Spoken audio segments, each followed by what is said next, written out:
Hello and welcome to today's lesson. Today we're going to read a story that comes from the book of Genesis. That's the first book in the Bible. And it comes from chapters 6 through 9, which is the story of a man named Noah. Time had passed and many people filled the earth. Everyone everywhere had forgotten about God and were only doing bad things all the time. God's heart was filled with pain when he saw what had happened to the world he loved. Everywhere was disease and death and destruction, all the things God does not like. Now Noah was God's friend, which was odd in those days because nobody else was. Noah listened to God. He talked to God. He just loved being with God, like you do with your best friend. Noah, God said, things have gone wrong. People have filled my world with hate instead of love. They're destroying themselves and each other and my world. I must stop them. First, we'll build an ark. Do you know how to build an ark? Neither did Noah. And luckily, God knew, and he would show him how. A storm is coming, God told Noah, but I will rescue you.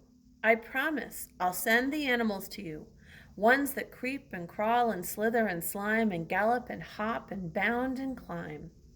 And don't forget to pack everyone's food. The storm was going to wash away all the hate and sadness and everything that had gone wrong and make the world clean again.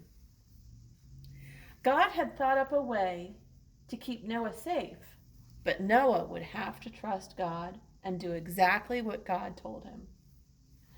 So Noah built an ark, which is short for a large boat.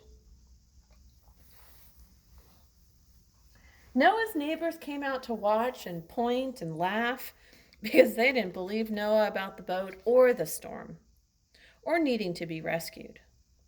And Noah must have looked rather silly. His boat was in the desert. The desert was nowhere near the sea, and there wasn't even a cloud in the sky. Why would anyone need an umbrella, let alone a boat? But Noah didn't mind so much what other people thought, just what God thought. So he did what God told him to do. When the ark was ready, God said, "All aboard!" And Noah and his family climbed inside, as well as all the animals.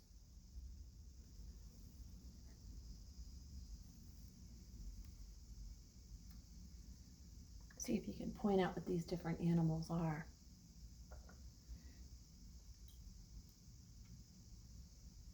They hop and slither, crawl, run, gallop, fly, roar, oink, bark, neigh. Put Noah's family on board too.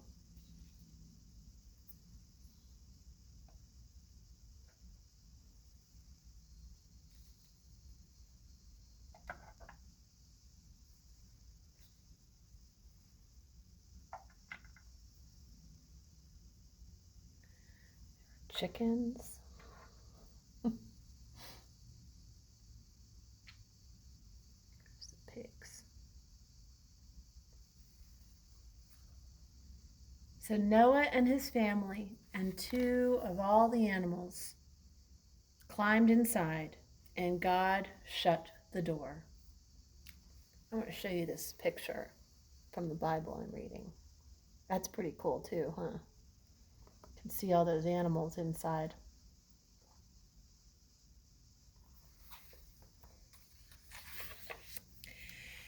And it started raining.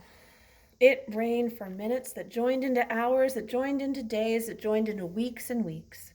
And the rain joined up into puddles, that joined into rivers, that joined into lakes, that joined into a flood that covered the whole world. Their boat that had once seemed so big suddenly seemed small.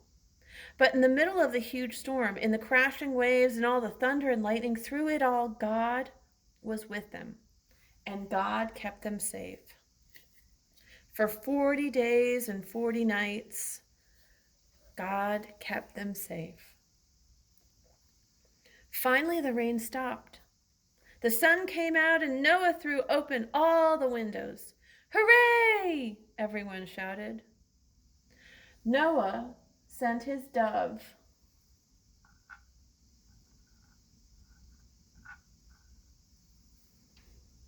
to explore, and it wasn't long before it brought back a fresh olive leaf.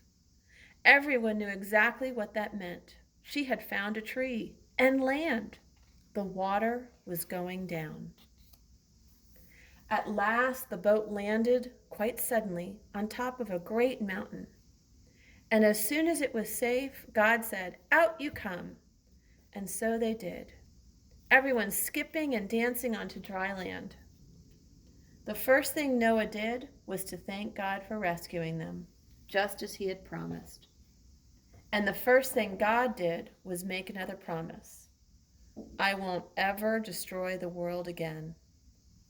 And like a warrior who puts away his bow and arrow at the end of a great battle, God said, "See, I have hung up my bow in the clouds." And there in the clouds, just where the storm meets the sun, a beautiful bow of light was made. It was a new beginning in God's world. It wasn't long before everything went wrong again, but God wasn't surprised. He knew this would happen.